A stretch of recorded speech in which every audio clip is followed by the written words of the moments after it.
على رسول الله وعلى آله وصحبه ومواله. اللهم انفعنا بما علمتنا وعلمنا ما ينفعنا. اللهم زدنا علما وارزقنا فهما وآتنا حكمة. اللهم بارك لنا في مجلسنا هذا برحمتك يا أرحم الراحمين والحمد لله رب العالمين. تقبل الله منا ومنكم فتقبل يا كريم. Alhamdulillah, pelajaran demi pelajaran tadi sudah sama kita ikuti, baik yang disampaikan oleh Kiai Haji Nur Zaini Suwanda, Habib Fikri Bafaraj maupun Habib Idrus Al-Habsyi. Mudah-mudahan kajian kitab yang sudah sama kita ikuti tadi bisa menjadi penyebab turunnya rahmat dan barakah.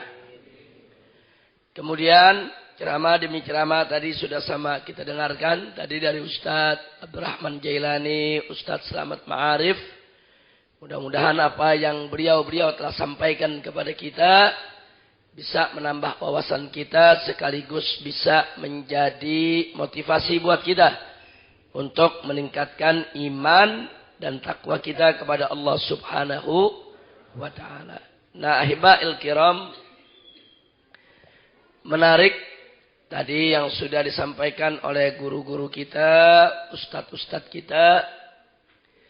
Maka pada kesempatan malam hari ini saya ingin mengajak segenap jamaah kaum muslimin dimanapun Anda berada, kita juga wajib melakukan introspeksi diri. Jadi kenapa sekarang musuh-musuh Islam makin punya peluang untuk memojokkan kita semua, untuk melontarkan aneka ragam tuduhan. Nah, itu tidak terlepas daripada kesalahan kita sendiri. Nah, ini yang kita harus melakukan evaluasi. Sebetulnya kalau kita tidak memberikan ruang, kita tidak memberikan jalan kepada mereka untuk menyudutkan kita, niscaya mereka punya ruang gerak itu semakin sempit. Nah, tapi kalau kita tidak mengevaluasi, tidak mengoreksi, cara juang kita makin semerawut. Nah, tentu musuh-musuh makin punya alasan, makin punya peluang untuk memojokkan kita semua. Nah, karena itu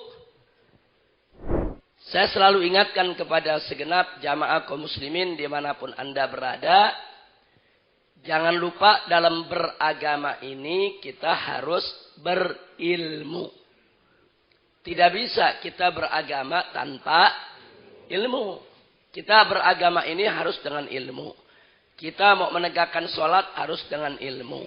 Kita mau berpuasa harus dengan ilmu. Kita mau bayar zakat juga harus dengan ilmu. Begitu juga jihad ada ilmunya.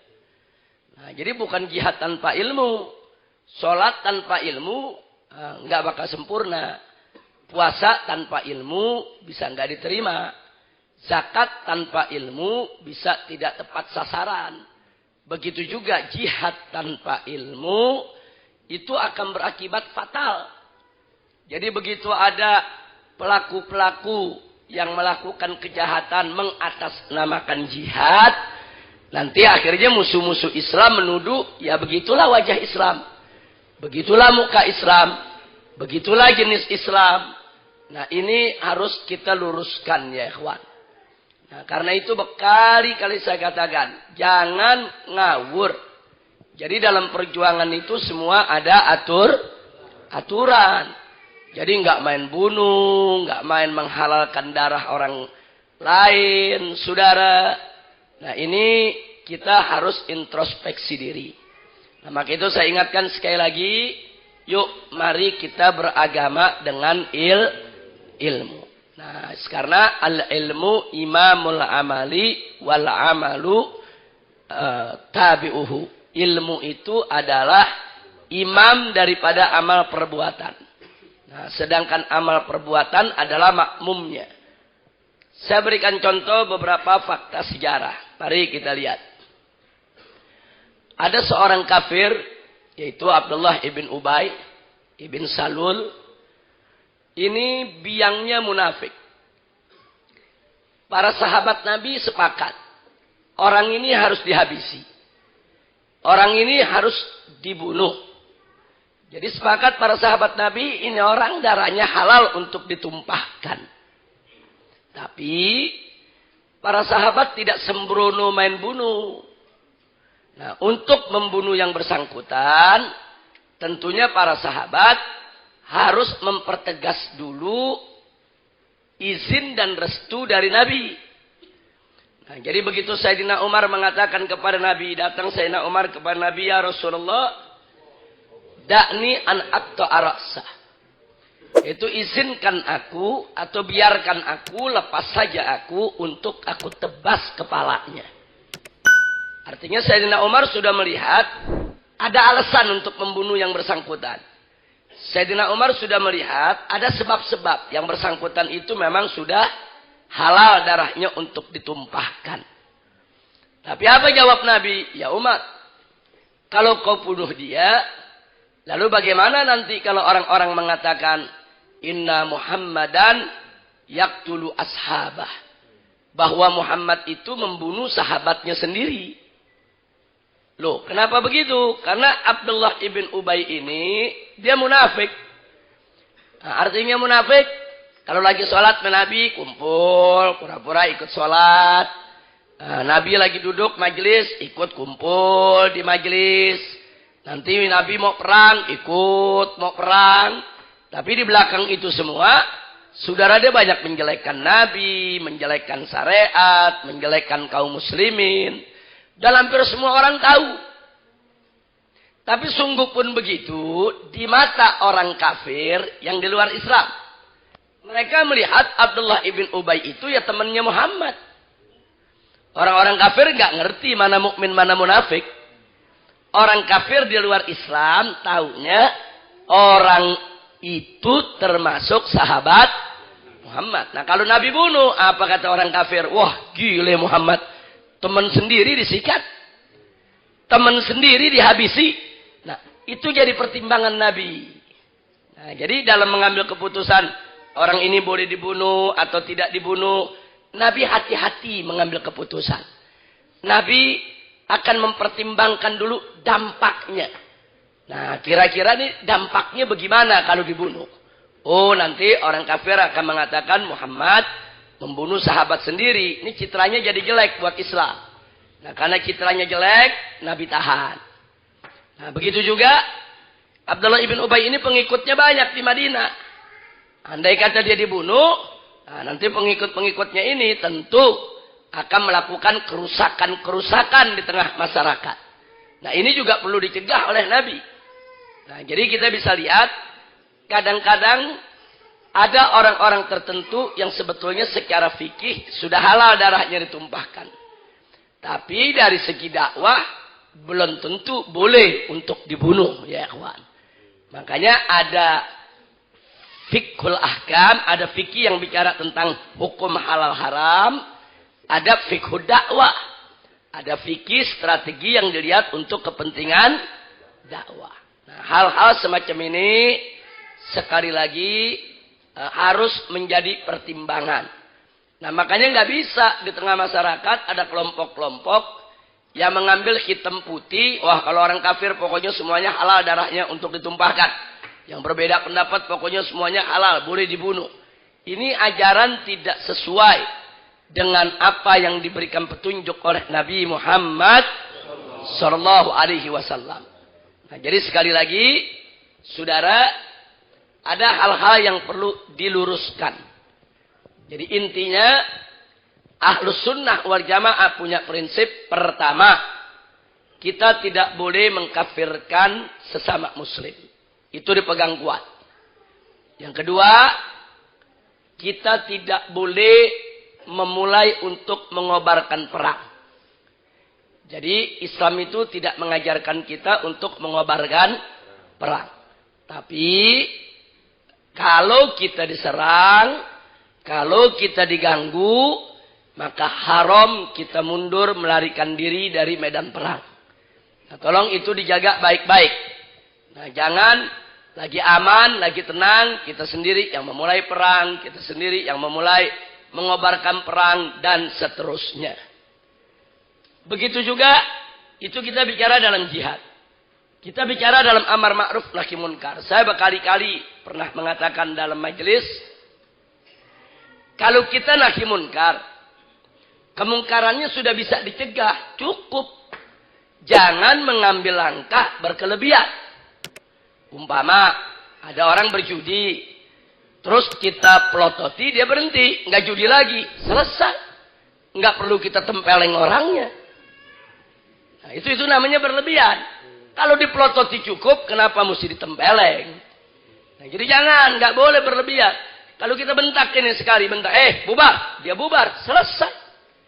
Nahi munkar kita sudah mencapai tujuan. Nah, pernah juga saya contohkan kalau ada orang sedang pesta minuman keras, kita bubar gak? Katakan 1, 2 ada yang melawan, kita pukul. Habis kita pukul dia lari, nggak usah diuber. Nggak usah, habis dia lari, udah bubar pestanya, berarti tujuan sudah tercapai. Ini bukan perang, ini amar ma'ruf nahi munkar. Nahi munkar itu tujuannya mencegah kemunkaran. Artinya kalau kemunkarannya sudah bisa dicegah, ya selesai. Jangan berlebihan, orang udah lari, bubar juga. Udah lari, dia uber juga itu orang. Nah, itu namanya nahi munkarnya dengan hawa nafsu. Jangan, nggak boleh. Nah, atau ada nahi munkar berlebihan, dia tendang meja judinya, dia panggil apa? Kafir lu semua. Nah, nggak boleh. Dia judi nggak kafir, saudara. Dia dosa.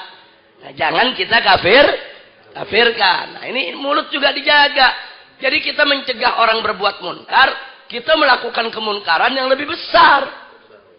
Dia dosa, melakukan judi, kita tendang, kita kafirkan.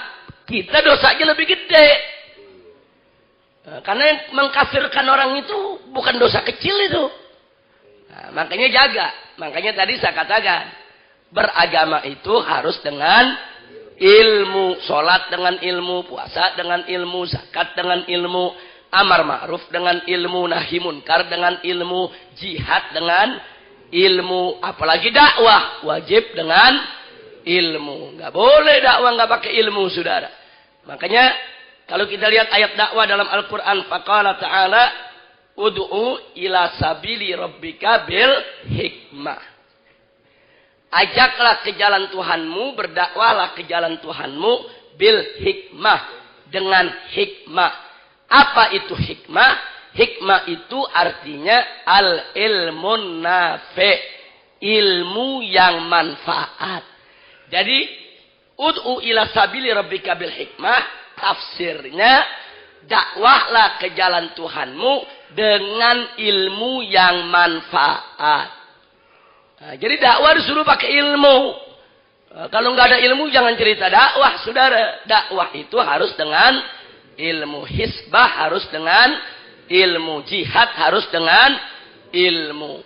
Nah, kalau kita dengan ilmu, kita tidak melanggar batas.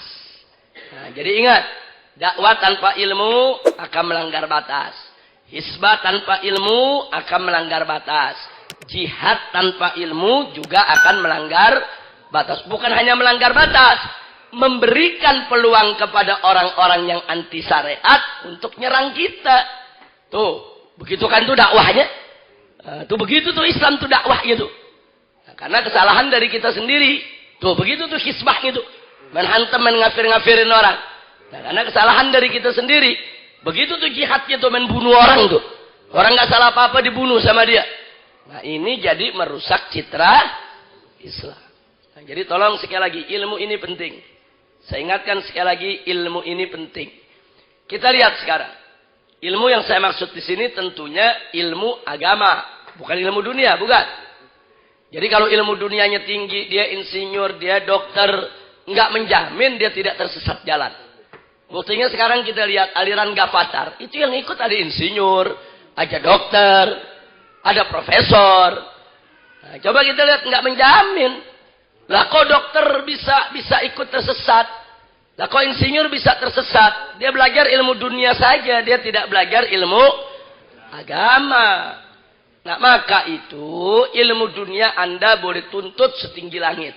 Tapi tolong ilmu agama jangan dilupa. Ilmu agama itu yang akan membentengi kita, menjaga iman kita.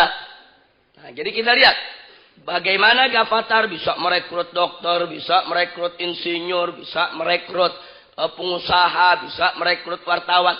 Kok aliran yang nyata-nyata sesat bisa merekrut ribuan orang dari berbagai daerah. Dia bisa doktrin orang yang bersangkutan meninggalkan keluarganya. Nah, jadi ini bahaya sekali.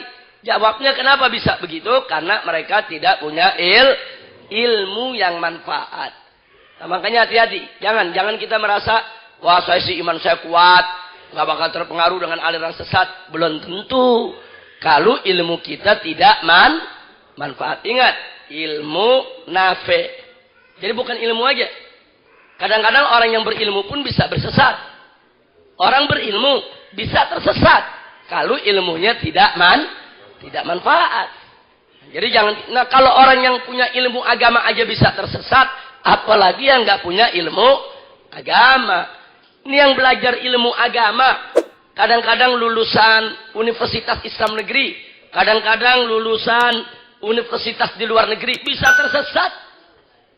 Kenapa? Karena ilmunya tidak manfaat. Nah, makanya cari ilmu yang manfaat. Ilmu yang manfaat itu yang bagaimana? Satu ilmu yang berdiri di atas dalil Al-Quran ataupun As-Sunnah ataupun Al-Ijma ataupun Al-Qiyas. Bukan ilmu yang berdiri atas dasar yaitu hawa nafsu kita. Keinginan-keinginan kita. Bukan. Tapi berdasarkan akwal yang mu'tabar.